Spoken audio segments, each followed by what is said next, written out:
Apple just announced a lot of new features coming to the Apple Watch in watchOS 26, and there's plenty to dive into. Not only is there a new liquid glass look that ties it together with the other Apple operating systems, there's a new gesture, motivational workout tools, and phone features borrowed from iOS 26, to name a few. Hi, I'm Lexy, a self-confessed smartwatch nerd, and I'm going to break down all of these new features, and some I think are really going to change how you use your watch, hopefully for the better.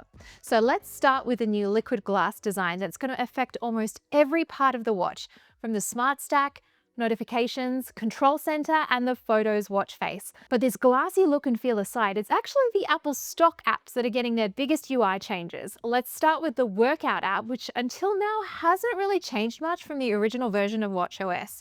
In watchOS 26, you'll now see this new look, with 4 buttons around the edges of the screen to give you quicker access to features like custom workouts, music options, and more. You can also get music or a podcast to play automatically when you start a workout, and if you have an Apple Music subscription, it can also choose music for you based on your previous listening history and the workout type. Then there's Workout Buddy. Think of this kind of like a personal trainer giving you encouragement during your run or ride. For years, I have been asking Apple to help us interpret all of this fitness data gathered on your wrist, not just logging it, but giving you actionable insights based on your personal metrics. And finally, this actually looks like a really great start.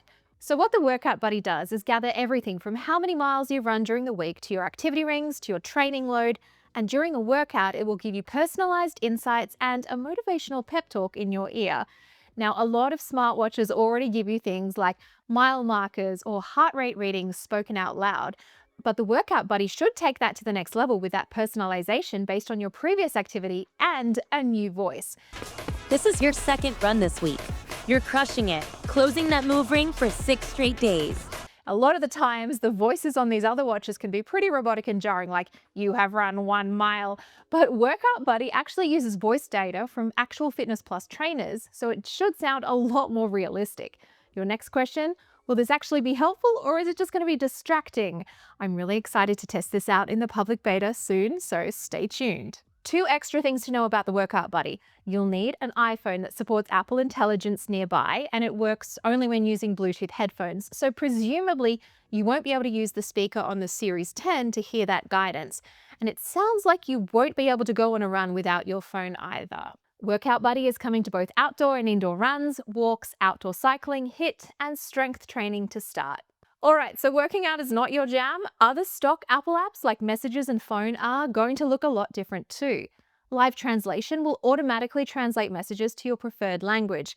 If you have your default device language set to English, it's going to suggest actions that you might want to take next based on the conversation.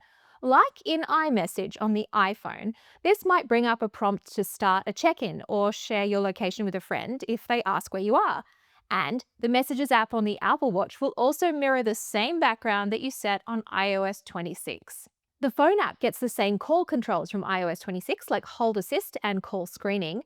Like the name suggests, this will recognize hold music and then automatically wait in line for you until the live agent is ready to take your call.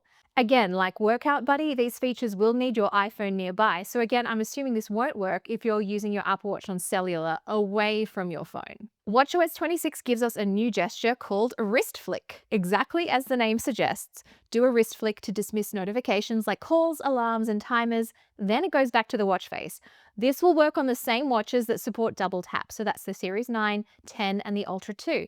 And it will use the accelerometer and gyroscope while understanding your individual wrist flick profile with machine learning. Now, this might sound familiar. Some Android watches have had a similar gesture with Wear OS, but in my experience, it hasn't always been 100% accurate. So I'm really looking forward to seeing how Apple's version works. And a long-awaited app lands on your wrist, Notes.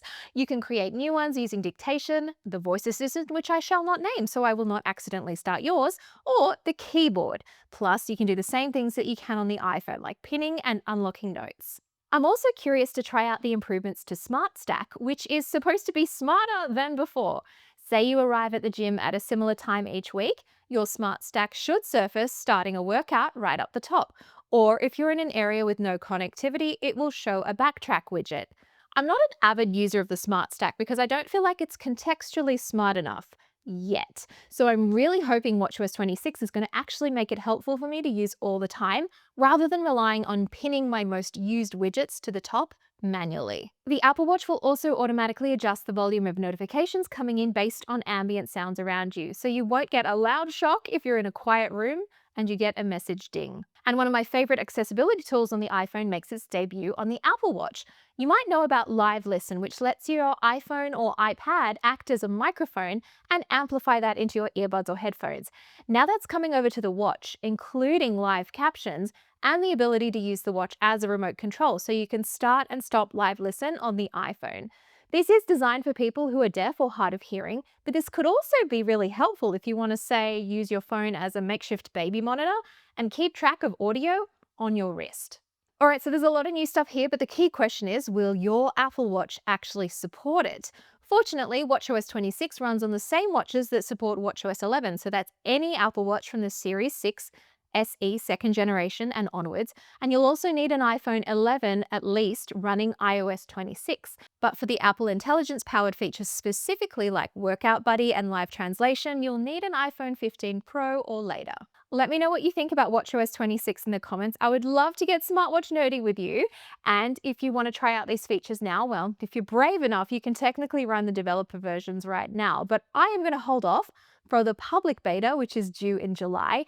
And then eventually down the track in the fall of 2025, we will be able to download WatchOS 26 and iOS 26 in their full versions to our devices. So stay tuned.